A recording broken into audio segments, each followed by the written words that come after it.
Hello, YouTubers and NFL fans everywhere. This is Matt, the NFL Fanatic, giving you my Week 1 2025 NFL predictions.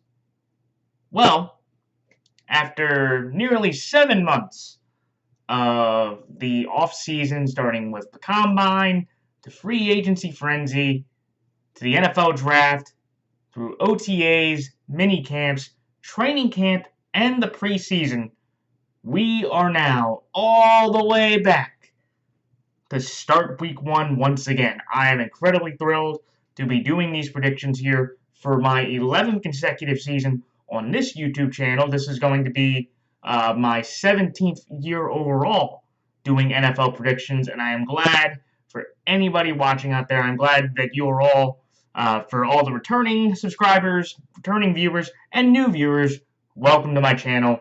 And welcome to my thoughts. I am incredibly thrilled to be doing this once again. And I did want to say, before we get started, a couple things. So one, as you can notice in the background here, I have changed the arrangement of the fat heads along the back of the wall a bit slightly. Most of the fat heads are still in the same spots, except I have changed my yearly Super Bowl prediction for this year. So if anybody that was watching last year will remember, I took the Kansas City Chiefs to play the Detroit Lions. Those are directly in the center. As you can notice, those have completely moved down a bit slightly. I still think they are going to be around the core bubble, but objectively, I actually think that this year still that the Buffalo Bills will play the Philadelphia Eagles in Santa Clara, California, in Super Bowl 60. It's hard to believe it's already been 10 years from the last Santa Clara Super Bowl in Super Bowl 50 when the Broncos played the Panthers. So I just wanted to say that. And then, once again, I say this every year, but I just want to keep reminding people that I do these predictions for fun every year. I get excited. I do a lot of research. I try to watch all the games, try to look at a lot of different takes and different statistics. And I do want to say, constructive criticism about my points, about players, or debating between, fans or, disagreeing with picks. I love doing that. I love doing that with anybody that wants to have a conversation. So any of those comments I will greatly appreciate. I will greatly go back and forth with viewers or other people that want to have those fun debates about the game of football. However, I do want to say that if you do not like my style of predictions or my opinions and go more into, want to make personal cracks, I would just say a couple things to anybody out there that's going to do that. If you like, I would say make your own content. If you don't like the opinions that I have, you can make your own content. You can make your own football content and start, building an audience. That everybody, as easy as social media is, or content creation on YouTube, X, TikTok, Twitch, all those outlets, make your own content. Or if you don't want to hear me, you don't have to watch me, You don't have to watch me. If you want to, watch other people, you have every right to view other people that probably will have your opinions or have alignment with your football opinions that align with you. So I say this every year, but I just want to keep reassuring that I do these predictions for fun, and I love having great debative conversations about a lot of different football topics or opinions, because I will be saying plenty of opinions throughout my videos every year or every week. But I just wanted to point out to everybody, again, please, if you have any, personal qualms or you're personally frustrated, you don't have to watch me, or you can make your own content. All right, but with that out of the way, let's get into the first Sweet 16 of the 270-plus games that I am going to do this season. It is time to get into my Week 1 2025 NFL predictions. Here we go. All right, so on Thursday, September 4th, when the Dallas Cowboys travel to Philadelphia to take on the defending Super Bowl champion Philadelphia Eagles, the Philadelphia Eagles are 7.5-point favorites in this game. Give me Philadelphia here, minus 7.5, and Philadelphia straight up. And then the next game on Friday, for the second consecutive year, when the NFL hosts a game in São Paulo, Brazil, the Kansas City Chiefs are taking on the Los Angeles Chargers. And the Kansas City Chiefs are 3-point favorites in this game. Give me Kansas City here, -3, and Kansas City straight up. And then on Sunday, the first opening Sunday, it's like Christmas morning or any great holiday morning, for people out there, football fans. So on Sunday afternoon, when the Tampa Bay Buccaneers go to Atlanta to take on the Atlanta Falcons, the Tampa Bay Buccaneers are 2.5-point favorites in this game. Give me Tampa Bay here, -2.5, and Tampa Bay straight up. Then the next game, when the Cincinnati Bengals travel to Cleveland in the Battle of Ohio to take on the Cleveland Browns, the Cincinnati Bengals are 5.5-point favorites in this game. Give me Cincinnati here, -5.5, and Cincinnati straight up. Then the next game, what I would call the cruddy toss-up game of the week. It was kind of this one in Carolina and Jacksonville. I'm going to call this one that.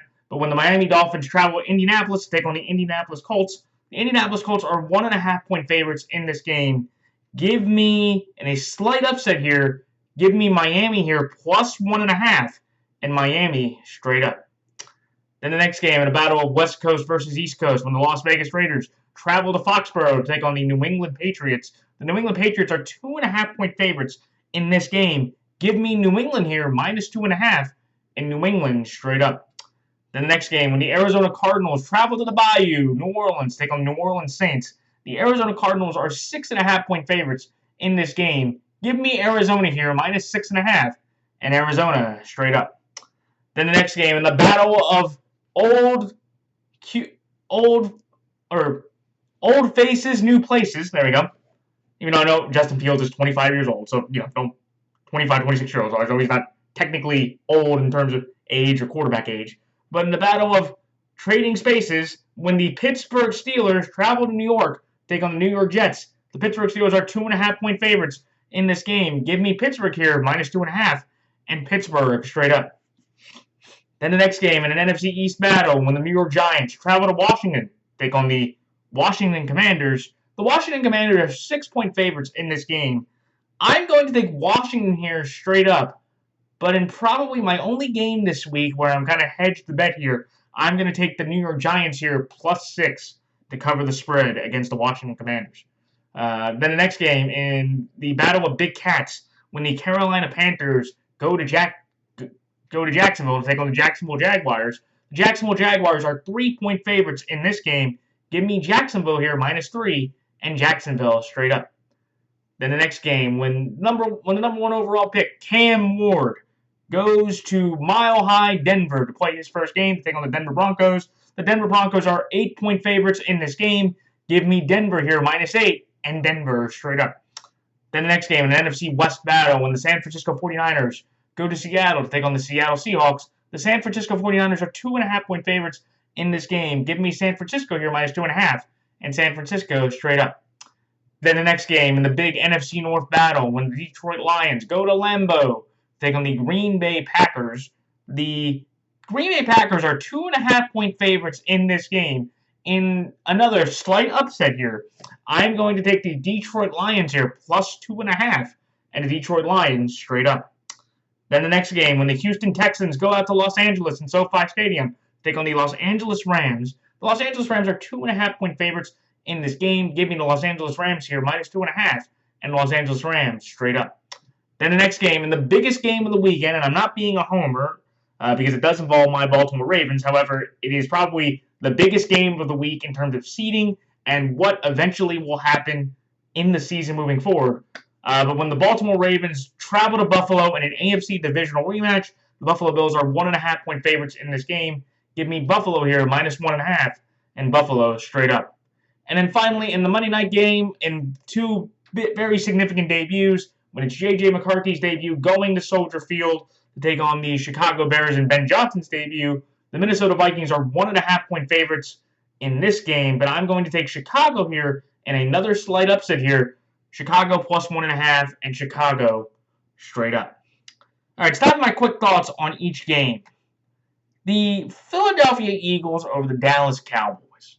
Look, so with the Philadelphia Eagles, they basically have decided to keep most of their players, most of their assets. It's been a very good offseason. They re-signed Zach Bond. They re-signed Saquon Barkley. They re-signed Landon Dickerson, who might be able to play this week. I know he was dealing with knee or an MCL injury.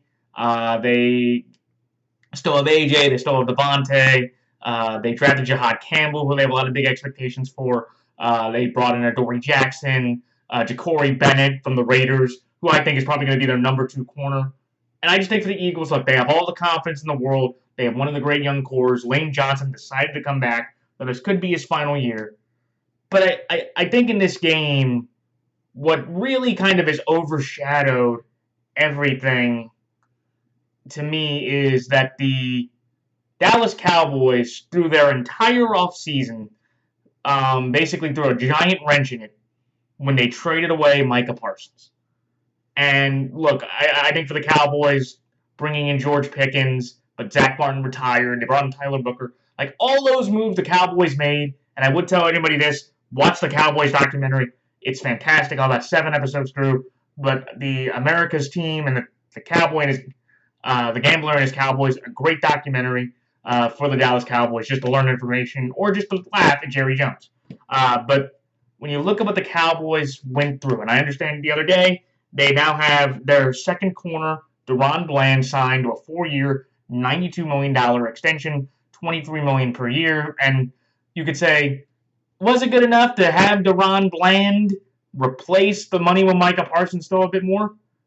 Yeah, I think that's not really good enough, especially also when you got Kenny Clark and 2 first-round picks.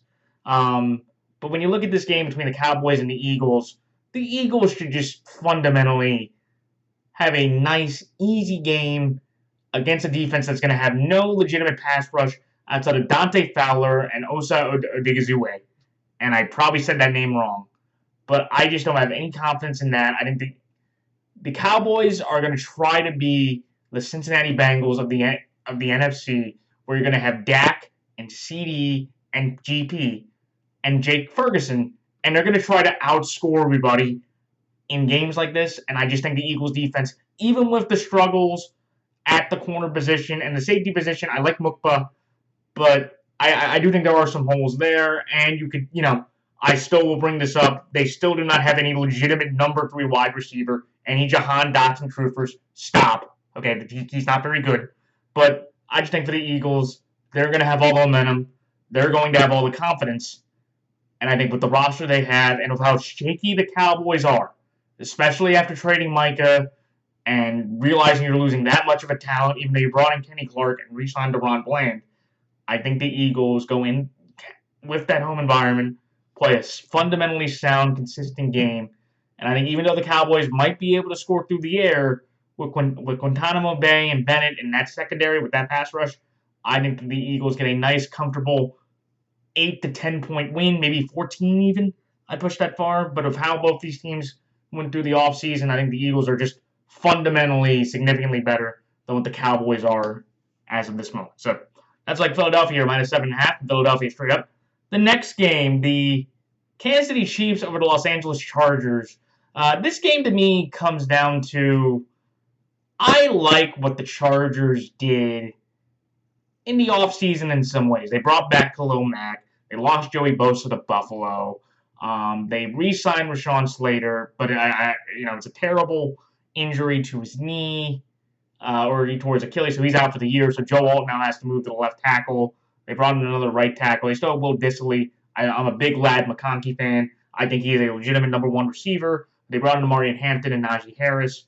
But I just don't get how the Chargers, when you're playing the Chiefs, who, again, they brought back Karlaftis. The offensive line part, that was about an even split. They're losing Joe Thuney is not a great thing. I think the Bears will significantly improve from that, but they re-signed Trey Smith. They have Creed Humphrey still. They still have Mahomes. Travis Kelce, probably in his final year, the newly engaged Travis Kelce to some random person that I never heard of. But I'm obviously joking. But he's had a whirlwind offseason that way. The Rashee Rice thing is significant, but to be fair, they won a bunch of games after week 4 last year when he tore his ACL. So Rashee Rice's impact is not going to be, I think, throughout the season until they get him back. That's significant for the Chiefs moving forward. Okay? And I just look at the Chiefs and I look at the Chargers and I go, the Chiefs defense is still very good. They tried to get an extension done apparently with Trent McDuffie. That didn't go over that well, but he's not mad about it. he's still, confident. And I would think with the Chiefs organization, through their history as a franchise in the Mahomes era, they usually get these contracts done with time. And I think Trent is going to trust the process there, using old Philadelphia line. But I just look at the Chiefs. I think Simpson's a really good player. Hopefully he can play. But I'm looking at the Chiefs and Chargers game, and it's like them losing Slater with the lack of weapons they have. Because remember, Mike Williams also retired, which I didn't think was a small thing either. But I just think the Chiefs, fundamentally, you're going to have Mahomes over Herbert, Mahomes in that defense, and I think that Chiefs defensive line, without Slater there, even though Joel's a very good tackle, I think the Kansas City Chiefs go into Brazil in an environment to where it's, they played more on the international stages. The Chargers really don't in these spots, and I just have to trust Mahomes, and that roster is just still better than what the Chargers have. This is a big year for Justin Herbert, because Justin Herbert, to me, is becoming very, very just talent-driven, and he has no results. And all offseason, I've seen people consistently talk about Justin Herbert being better than, like, Jalen Hurts. And I just do not understand it. I get that if you're building it in a lab, Justin Herbert's this great, prototypical quarterback. But eventually, at the end of the day, you can have all the pretty, the throwing ability, the consistency, the ball placement, the look, the athletic. You can have all that talent. And you can be dating Madison Beer, apparently. But you can have all that talent. But when the big games show up, what does your resume show? And what his resume shows is that he's 0-2 in the postseason, coming off a 4-interception game against a Texan team that they should not have lost to. And it's going to be now to where Justin Herbert, I think he is going to be faltering in that you can't even call him Phillip Rivers. I think if he doesn't win a playoff game this year, that's insulting to Phillip Rivers to compare that average, that mid-quarterback. Justin Herbert is going to be permanently mid, in my opinion, if he does not win a playoff game, because nobody cares about his talent anymore. I don't even care. All I care about what he can do is, can he win games? And again, I think this is going to be a game that it's not a great start, but I think that's kind of the pressure for the Chargers. The Chiefs is, again, I have the Bills making the Super Bowl. The Chiefs is, can they prove me and everybody else wrong that doesn't believe in them to get to the end? Because most people are really taking the Bills and the Ravens to get to the Super Bowl. And I think the Chiefs, they are right. They're going to be right there. I think most people would tell you, unless you're having the Ravens and Bills playing the AFC title game, which is fair, I think most people have the Chiefs getting to the end at least, but not winning. And I think that's up to the Chiefs fans and that Chiefs roster with the motivation and the anger of what happened to say, okay, we are still the preeminent team in the AFC and the current rolling dynasty. So, but, in this game, I'm going to take, the better coach team, the talent there. I don't think the rice factor is going to matter as much. And I just think the Chiefs are going to play a better, fundamentally sound game compared to the Chargers, especially with losing Slater at tackle. So that's why I like Kansas City here, -3, and Kansas City straight up. The next game, the Tampa Bay Buccaneers over the Atlanta Falcons. This game, to me, comes down to the Atlanta Falcons offseason. It was all right. They added some decent components. They have Michael Penix. The Kirk Cousins situation is resolved to an extent. But I look at Atlanta and I go, what's there that really excites me, maybe besides Jake Matthews or Lindstrom? Like, their offensive line has some talent, even though they lost their right tackle, Caleb McGarry, for the year, which is a significant injury. And I just look at Atlanta and I'm like, I don't know what you're going to do, because they don't have Justin Simmons anymore. They still have Jesse Bates, who's very good. Like, they have talented players at different spots around the team.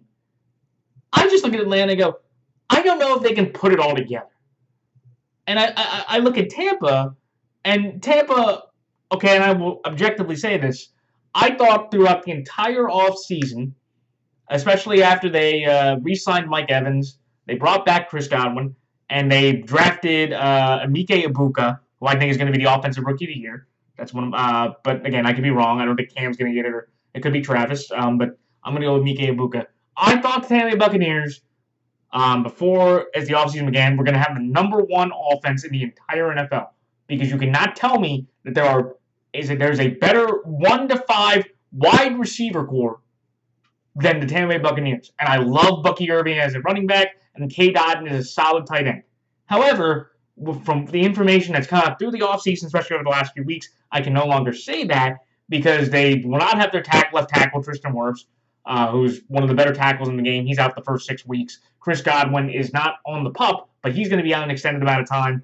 And they lost Jalen McMillan, for at least half the year. And I think he's a very underrated key part of that Bucs offense. But with all that being said, they're going to get Antoine Winfield back, which I think is going to be significant. I think the Bucs here they just have better roster and better positioning of talent. Okay, and I just cannot trust in this game, even though Michael Penix, had earned the right to have the starting job and showed promise even in that third game against the Panthers in that shootout. This is his 4th career game. And I just look at the Falcons and go, I can't trust it. I think Baker in that offense, with that offensive line, even without Wirfs there, I still like Luke. They still have, Hainsey at center. Like, they still have a very, about an average or a little bit above average offensive line. And I just trust the Bucs. Because remember, they're mad because the Falcons swept them last year with Kirk Cousins in both competitive games. I just think, that's Kirk before the injury. This is Baker now going against the guy playing his 4th career start at home. I think that Bucs secondary will do a solid enough job with the limited Falcons weapons, and I just think Baker outshoots Penix in a very unique game. So, should be a great one, but I'm going to take Tampa here. A little more experienced offensively, and I trust that the Bucs defense can hold up. I know the Falcons might have some better defensive talent in key spots. So that's like Tampa Bay here, -2.5, and Tampa Bay straight up. The next game, the Cincinnati Bengals over the Cleveland Browns. This is a rare one because, again, the Bengals themselves this offseason have went through a bunch of just weird Cincinnati-based stuff. Like, the easiest thing they did was they re-signed Jamar Chase. Everybody and their brother knew that was the easiest thing that you can do. Okay? T. Higgins, and I'm a T. Higgins denier. They overpaid for arguably the 2nd or 3rd best number 2 receiver in the league at $28 million. He's not that good. He's never going to live up to that contract. But then what they did to Shamar Stewart and Trey Hendrickson was downright insulting and criminal based on the things that were said, the drawing out of the process. And for Trey Hendrickson, I was kind of mad at him too, because he did the anti-Micah Parsons. This was a guy that moaned and told everybody, oh my God, I want job security. I want long-term security.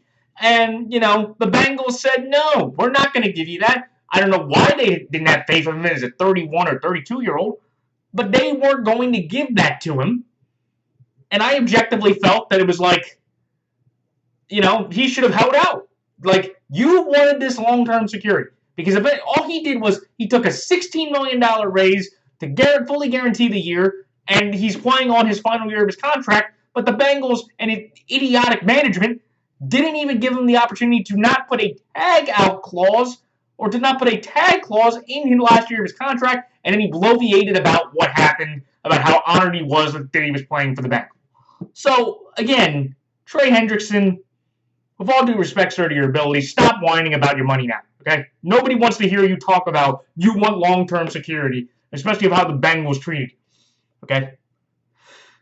But if there was one organization that went through a bunch more stuff, ironically, it's the Cleveland Browns, who, again, their big moves, they re-signed Myles Garrett to, at the time, before the Micah Parsons deal, was a market-shattering contract for a defensive end for Myles Garrett, who asked for a trade request and was talking about the same thing, but then he essentially said, hey, I will take a $40 million per year contract. I have no problem with Myles Garrett talking about money. And you can say, why are you mad at Myles? Because Myles wanted to prove he could win a championship. And nobody in their right mind, even some of the most diehard Cleveland nutjobs, do not believe that the Cleveland Browns are anywhere close over the next several years to win a Super Bowl. If he just talked about he wanted a contract raise, nobody would have had a problem. But when you put in your statement, Mr. Garrett, that you want to win a championship and you decide to re-sign with the Browns, that just doesn't square for a lot of people because that just sounds like a bunch of lip service. You should have said, I wanted a contract extension. You got it, whatever, good for you, nobody would have done that. And then, of course, the Sean thing, he re-tears his Achilles. He's now on the IR for extended time. Joe Flacco, coming back from the 2023 Comeback Player of the Year season, is there. And then you had the whole situation with Judkins. And then they drafted Shedeur Sanders and Dylan Gabriel. And now Joe Dylan. And just like the Browns.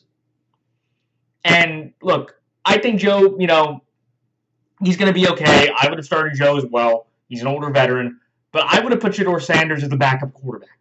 That's just my opinion on that. But I think Shedeur was a little bit better than Gabriel. I didn't think it was also fair that Shedeur didn't get the opportunity at the end of the game against the Rams to have the 2-minute opportunity that Dylan Gabriel did. However, and I know this is it's a big surprise for Bengals fans because over the last 6 years, they've only won one game out of the last 12 in the first 2 weeks of the year. And they're always in slow starts. But I just look at this Bengals team and go, okay, yes, your defense looked like Swiss cheese against the Commander starters without Terry McLaurin, and you let Tanner McKee and the Eagles' backups run through your defense as well in a 35-28 game in the preseason. I know you could say it's preseason, but that does kind of matter to an extent. But in this game, I just look at the Browns organization and go, you're going with a backup running back. Your number one receiver is Jerry Jeudy, who I'm not the biggest fan of in that spot. The Browns' you have the offensive weapons and skill positions. You have the better defensive aspects, and you're playing a 40-year-old Joe Flacco. It's a divisional game. The Browns and Bengals, you could throw the records out the window in this type of game in the AFC North. I know this is a North fan, but I think the Bengals they should be able to put up enough points offensively, even if it gets into a shootout, that they should be able to win this game against the Browns. And the last thing I'm going to say about this, I want people to stop giving all this extra praise to Kevin Stefanski. He's to me, a slightly above average coach, and I think he's a little bit overrated for what he's been doing. Remember, this is the same guy that and again, I know hindsight's 20/20, but Kevin Stefanski looked at what Baker Mayfield did and said, no, we're going to go with Deshaun Watson, even if you take out all the off-the-field stuff. Just look at his play and look at Baker Mayfield's play over the last 3 years. His group, and if you want to go with Andrew Berry and Jimmy Haslam, they deserve some blame for this too. But Kevin Stefanski had to sign off on that, and look at what it's got him. And I think Kevin Stefanski and Andrew Berry, a Maryland guy, who I am rooting for, they will both probably be given pink slips, and rightfully so, as this year goes on. And I just think everybody that wants to give Kevin Stefanski all this praise or making questions about his quarterback decisions, well, look at what happened a few years ago and look at the hindsight now. So just saying that. So that's all like Cincinnati here, -5.5 in Cincinnati straight up. The next game, the Miami Dolphins over the Indianapolis Colts. This is the cruddy toss-up game of the week because objectively, I would not be surprised at all if Indianapolis won, and the only reason why I'm going with Miami at this point is because I trust Tua over Daniel Jones. Because I think Indianapolis has the better making of an offensive line. The Colts have the better secondary. The Colts basically, maybe outside of wide receiver, in my opinion, they have, I believe on paper, the better team. I just think Tua, with the team he has around him, should be able to outplay and win. Okay? And again, this is what this game comes down to. And again, this is one of the picks that I will tell everybody. I'm not going to be surprised if all of Indianapolis wins. I'm going to kick myself in the butt if Indianapolis does win. Because I think Indianapolis has every right, especially at home, to win this game. But when I just look at this game, I'm going to just basically boil it down to, I think Tua outplays Daniel Jones. When you look at the Colts, their big story was they chose Daniel Jones over Anthony Richardson, which I am going to be one of maybe in the minority here. That was the exact correct decision. Because Anthony Richardson has proven to be a significant bust. And even though, and I hate his agent, Derek Jackson, That clown of an agent who thought that he was entitled to the job because he made improvements after he got benched the year before. That clown should be thankful that Anthony Richardson got him the money that he got. Okay, Anthony Richardson, he's not very good. Okay, and you have to look at injuries and timing. And this is where, again, I'm just gonna say, like, he seems like a great person, but sometimes, if you're not good at your job and you're a great person, that doesn't matter at the end of the day. You can be an ultimate jerk, personally, but if you're great at your job, you'll have tolerance for that. Anthony Richardson seems like a phenomenal human being from all the stories I've heard and people talking about him. But he's just not good at his job as the quarterback. And I think the Colts need to just flush that down, trade him to the Steelers, trade him somewhere. I can't believe that they wouldn't think about giving him to the Raiders, who ended up taking Kenny Pickett. But, that was the big news with the Colts. But the Dolphins and Colts here, I'm going to take Tua over Jones.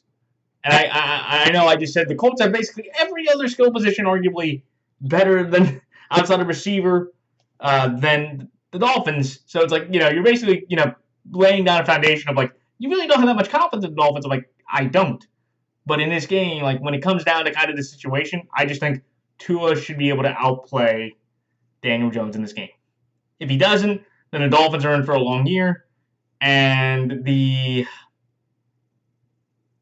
Colts could be a somewhat contender here. So that's like Miami here plus 1.5. Miami straight up. The next game, the New England Patriots over the Las Vegas Raiders.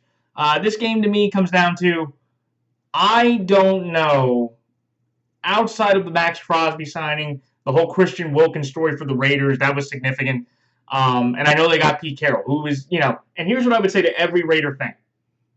I think the Raider fans should be thrilled about how well the team improved. Okay, you did improve as a football team with Ashton Genty, with John Becht, with Geno, with Max's extension, with all the moves that you've made. And I love Brock Bowers, the best tight end in football. But you still didn't improve in the sense, to me, that you didn't move up the AFC West standings. You were last year. I think you will be last this year. Did you get better as a team? Yes. Did you get better in perception, in my opinion? No. Absolutely not. But when I look at this Raider and Patriot team, the Patriots, I'm not the biggest Mike Vrabel guy. Because Mike Vrabel, as many people, have understood, it's like, oh, well, he got shafted and the Titans have sucked afterward. And that's somewhat true. Well, Mike Vrabel still had bad seasons there. And for him to get this second opportunity in New England, it's like, okay, we're going to trust Mike Vrabel over Gerard Mayo. Is Mike Vrabel better than Gerard Mayo? Yes. And he brought in Josh McDaniels back for a third time. The Billy Martin of offensive coordinators in New England, third time. Robert Kraft is acting like Steinbrenner in that case. But the Patriots, though, I love what they did by adding the addition they added in Milton Williams, Harold Landry, Stephon Diggs. They re-signed Hunter Henry. They brought in Travion Henderson. Like, this Patriot team is very talented, and it's got better across most aspects of the board. I just think the only thing that I'm banking on, the Drake May, from what I've heard, can play a bit of a more efficient and sound game compared to the Raider quarterback. I think I'm going to trust Drake May's upside in the Josh McDaniels system, because Josh McDaniels in New England has actually done a very good job of producing quality quarterback play, even outside of Tom Brady. Look at Matt Castle in 2008 and look at Mac Jones in 2021, when Mac Jones looked like a solid quarterback. But in that way, I think, in this game, I'm going to take New England here because I think they were at home. I know Pete Carroll was a phenomenal West Coast to East Coast coach. I think he had the best record over the last several years with Seattle when going west to east. But this is not the Seahawks. This is the Raiders. And the Raiders, I just don't have that much talent, even though they brought back Amari Cooper because Jacoby Myers is an idiot that wanted to get traded because he thought he deserved more money. But I look at this game and I'm going to go the Patriots have a better defense. They're going to be a better scheme. And I think Drake May with Josh McDaniels behind him will make a good enough stride that I think Geno will have a tough outing, even though Geno won this game last year against the Pats, against Jacoby in a thrilling game. So he knows how to win this game before. But I think the Patriots at home, more consistent, better talent assembled throughout the team, and I just think Drake May makes a decent step forward in that way. So that's why New England here -2.5, and New England straight up. The next game, the Arizona Cardinals over the New Orleans Saints. To me, this is fairly easy. The New Orleans Saints are the worst team in the NFL. Okay, I am a Tyler Shough fan. Okay, and you might laugh at me for being a Tyler Shough fan, and I honestly thought he deserved the right to start for the job. But and again, I will fully acknowledge you can call me a bit petty here, but I'll admit it. Like Tyler Shough, I do not believe the New Orleans Saints are going to win a game with Spencer Rattler. The Spencer sink is on. Okay, so I would tell everybody out there, as long as Spencer Rattler is starting at quarterback, take the other team. I am being dead serious. The Saints lost so much in talent, in terms of defensive talent. Tyrann Mathieu, they lost one of their tackles. They lost Derek Carr to retirement. Chris Olave is about 1 or 2 hospital balls away from retirement. Rashid Shaheed's a burner, which I don't think Spencer Rattler can utilize.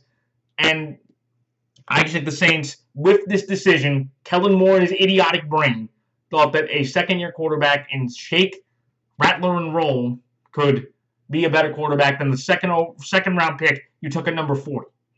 And, again, I think for the Cardinals, look, they have a very, they have an interesting roster and interesting perception. This is a huge year for Kyler to prove to people he actually can play and get this Cardinal team to the playoffs for only the second time in his career. But to me, I look at it saying the Saints are the worst team in football, and as long as Spencer Rattler is starting a game, I do not think the New Orleans Saints win a football game as long as Spencer Rattler is starting. And so the possible Arch Manning or Garrett Nussmeier, the Nuss bus is officially on for the New Orleans Saints. So, but that's why I like Arizona here -6.5 and Arizona straight up. The next game, the Pittsburgh Steelers over the New York Jets. This one to me, it comes down to, this is basically the old and new. It's a great story of Mike Tomlin getting to, have Aaron Rodgers relationship and a bond that's been formed over 10 years ago. But it just comes down to me where, I think the Steelers getting rid of George Pickens and bringing in DK Metcalf, that was an upgrade. That was an upgrade because they don't deal with the issues. They brought in Jonnu Smith. They brought in Jalen Ramsey. They let go of Minka Fitzpatrick, and you could say that's about a push. And the Jets, the Steelers and Jets, if you want to believe in Justin Fields as a quarterback, I don't personally, but I just think Justin Fields with this roster, even though they re-signed Garrett, they re-signed Sauce, they have Q, they still have, some decent offensive linemen, and it seems like they've really committed to running the football. In this game, I'm just going to go with the older, more experienced quarterback. I'm going to go with the experience over the upside and explosive potential of Justin Fields, which I think is very limited. If you watch any of the Jets preseason games, he had about a couple of good drives against the Packers. Watch him against the Giants. It was god-awful. Russell Wilson, who was ironically the other quarterback, Russell Wilson looked 15 times better than what Justin Fields put on tape against the Giants in that preseason game. It's preseason, but I just can't look at the Jets, and I can't bet on Justin Fields in that environment going against that Steeler defense with still a good young core, still a good defensive mindset, that Aaron Rodgers can't outplay him in this game. I think, for the Steelers, there's more pressure because if they lose this one, the Mike Tomlin losing season is on the board here with Aaron and the lack of running game if he can lose to the Jets. But I don't think that happens. I think the Steelers grind out a tough and gritty win. I think Rodgers plays pretty consistently better than the Jets, and I'll take the Steelers to win all of that. That's Pittsburgh here -2.5 and Pittsburgh straight up. The next game, Washington over the Giants. This game comes down to me to where I'm taking the Commanders over the Giants based on the addition of Terry McLaurin coming back on the 3-year, $87 million contract. He can make up the $96 million. But what I saw from that contract was that Terry basically kind of got fleeced a bit.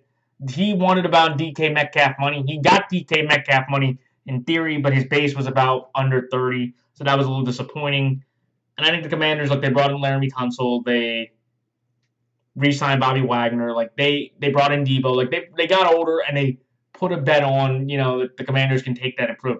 And Jaden Daniels, I was gonna say Jaden McDaniels, but I think that's Jalen McDaniels is the guy for the Minnesota Timberwolves. But I think the Washington Commanders, with that offense, with all that coming back, with Jaden in his second year, I think he should be able to play a fantastic game against a Giants team that, again, I think the key thing is if the Giants' defensive line, with the addition of Abdul Carter, the third overall pick, that's one of the best 3 or 4 man pass rushers with Sexy Dexy, Kayvon Thibodeau, and Brian Burns.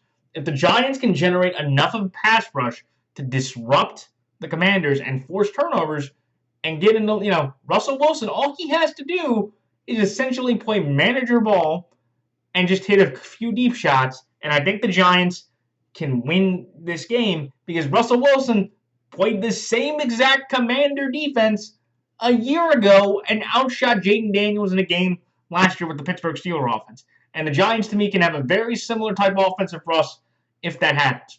Look, I think Russell Wilson has about 6 weeks to play for, the Giants before Jackson Dart comes in there. I know Jackson Dart had a phenomenal preseason.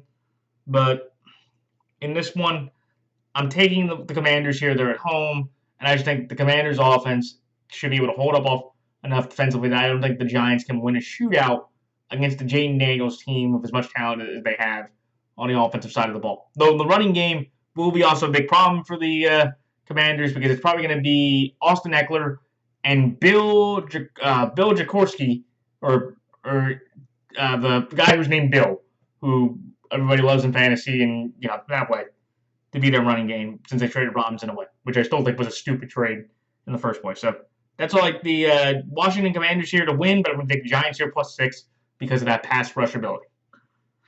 The next game, the Jacksonville Jaguars over the Carolina Panthers. I'm taking Jacksonville here because this is essentially, to me, it's like this is like Miami, Indianapolis, where like I think Jacksonville has some better defenders than Carolina, but Carolina has Derek Brown coming back, J.C. Horn. Like these teams are about even. Adam Thielen got traded to the Vikings, and they have now Tate McMillan. They have Chuba. I think the Panthers have a significantly better running game than the Jags do. I think the Jags have a better kicker in Cam Little, who set the NFL record for a field goal kick with like a 70-plus yard kick. Unfortunately, it was in the preseason, so that didn't matter, or it didn't count. But when I look at this Panthers and Jaguars game, you look at the Panthers. Their additions were solid. They re-signed Taylor Morton. They brought in some other defense. I think they brought in like one of the Seahawks offensive linemen still, and Bryce played well at the end of the year. And Bryce, in the preseason, in the games I saw him, he played solid. I just think in this situation, with what the Jags have, with Brian Thomas, Travis Hunter, who looks good, who I think he can be an interesting candidate to see if he can duel win the offensive and defensive rookies of the year. I don't think it happens, but it's definitely on the board. But to me, I just look at the Jags and go, they're going to be at home. And I'm going to just Trevor to outplay Bryce in the battle of number 1 picks in a close competitive game. I think this game, it's better than Dolphins-Colts because I have more faith in both these teams, but it's kind of that same regard to where, like, the Panthers and Jags team-wise, you could argue are similar in some ways. But when games come down like this similar, I just go with the better quarterback. And I just think Trevor is better than Bryce at this point. But we will see. But that's why I like Jacksonville here, -3, and Jacksonville straight up. The next game, the Denver Broncos over the Tennessee Titans. This one to me comes down to, I think the Denver Broncos, fundamentally, they brought in Dre Greenlaw, they brought in Huafunga, they re-signed Zach Allen. Like this Denver team, they re-signed Cortland Sutton. This Denver team is a talented football team. Pretty much good across the board, consistent, good offensive line. The only thing I just want people to stop doing is overhyping Bo Nix. Bo Nix, from what Sean Payton will have you believe, could be a top 4 or 5 quarterback this year, and the Broncos can win the Super Bowl. Bo Nix is a good quarterback. I would say, and Bears fans, you're going to hate me for saying this, he's better than Caleb Williams right now. Bo Nix is better than Caleb Williams. I don't think that's but Bo Nix, just slow down on that hype. Can the Denver Broncos, make the playoffs? Sure. Can Bo Nix, and the farthest I would go is say, if Bo Nix wins a playoff game this year and the Chargers do not, Bo Nix is better than Justin Herbert. Okay? And I have no shame in saying that. But Denver here is just, to me, just a very much fundamentally sound team. It's a very complete team. The running game is very intriguing with R.J. Harvey and J.K. Dobbins. You have Evan Ingram at tight end, which I think was a very underrated tight end pickup.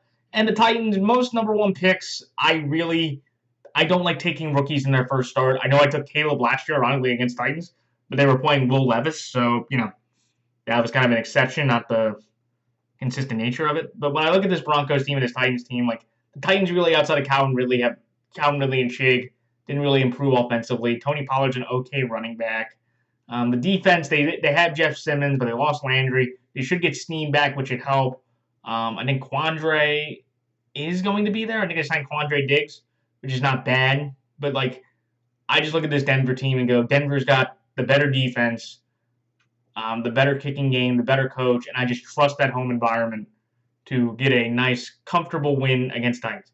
I thought about for a split second taking the Titans with 8 points because I didn't know if Bo Nix could, respond that quickly. And the Titans defense was the number two secondary in the league last year.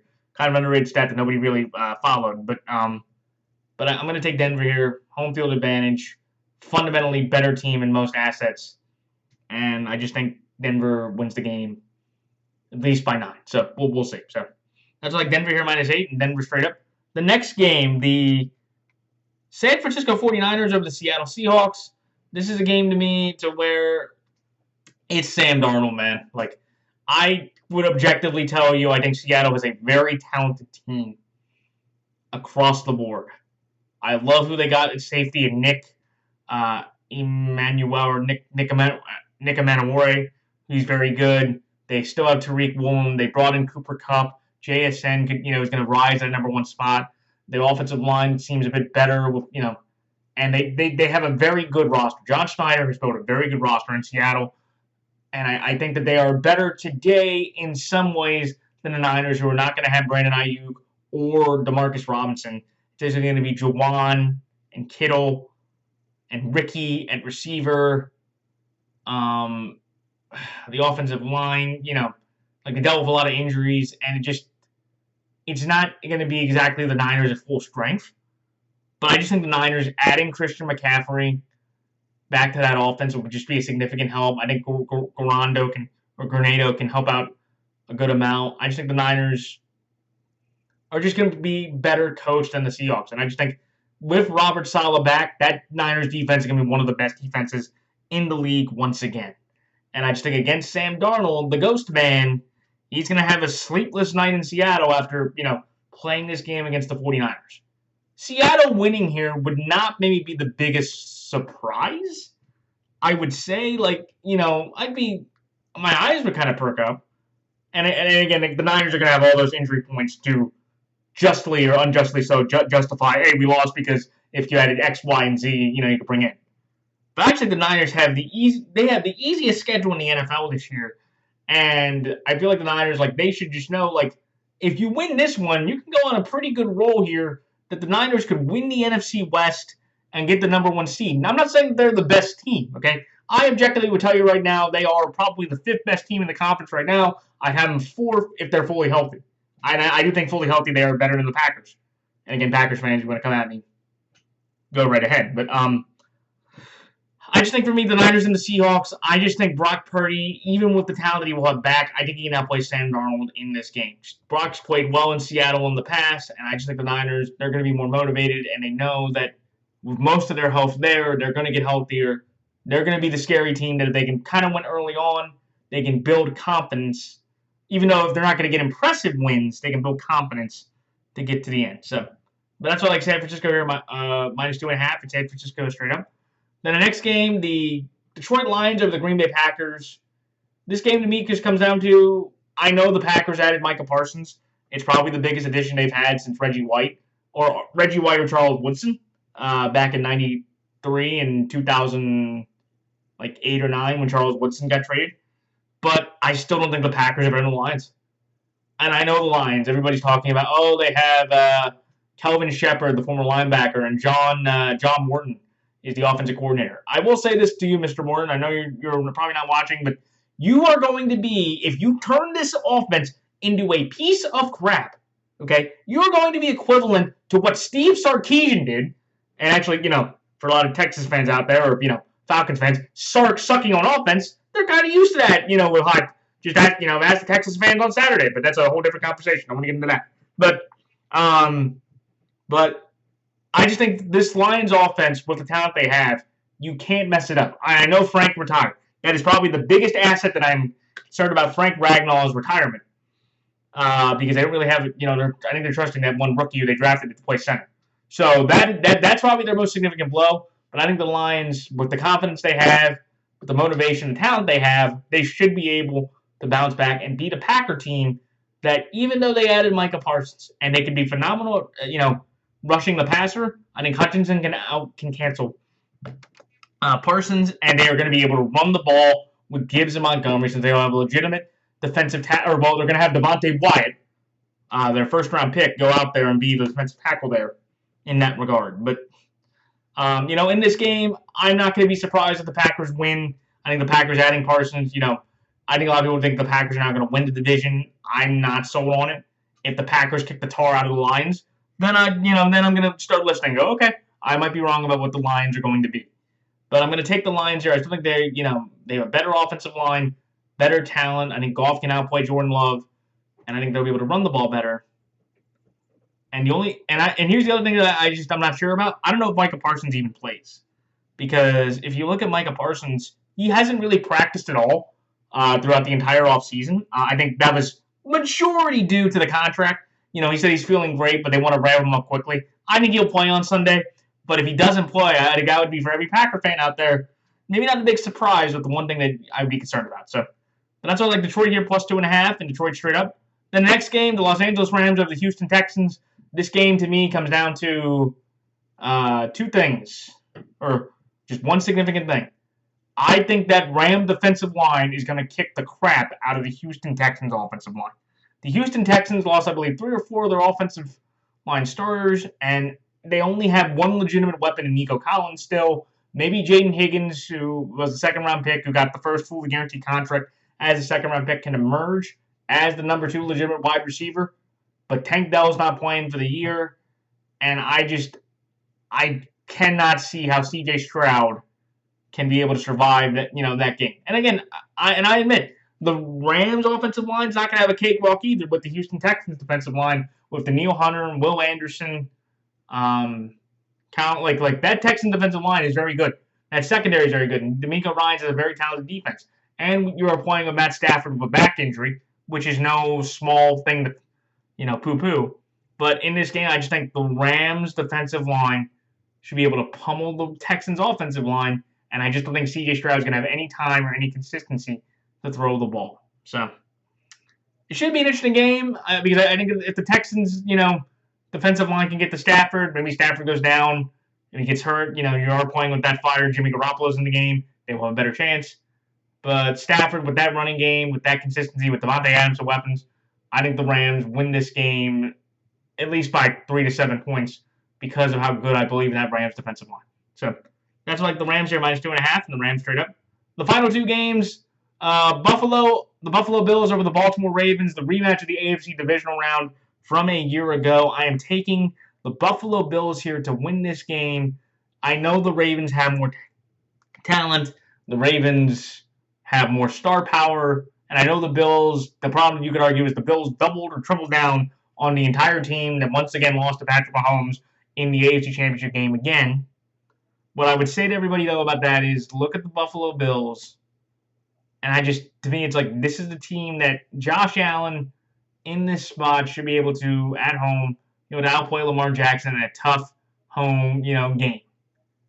I think Isaiah Likely might not play, which would be significant. And I look at the Buffalo Bills and I go, they're the better team, the more consistent team. Joe Brady getting another year in that offense. And I just think with the Ravens, it's like in these big games, the Ravens somehow seem to always shoot themselves in the foot more often than not in these big games. And again, I think it's going to be a close game. The last time we played them back in Week 4 last year, we rolled the Buffalo Bills like 45-10. It wasn't even a contest. And that was kind of shocking after the game against Houston where Josh Allen played like an absolute bot. But in this game, give me the Buffalo Bills here. They're the home team. Trust them a bit more defensively. Trust them in situational aspect. And I think Josh Allen and the Bills will make one more strategic play than the Ravens will. And I think the Ravens will make one mistake that'll be the difference in the game for them. So that's like Buffalo here minus 1.5. And Buffalo straight up. And lastly, the Chicago Bears over the Minnesota Vikings.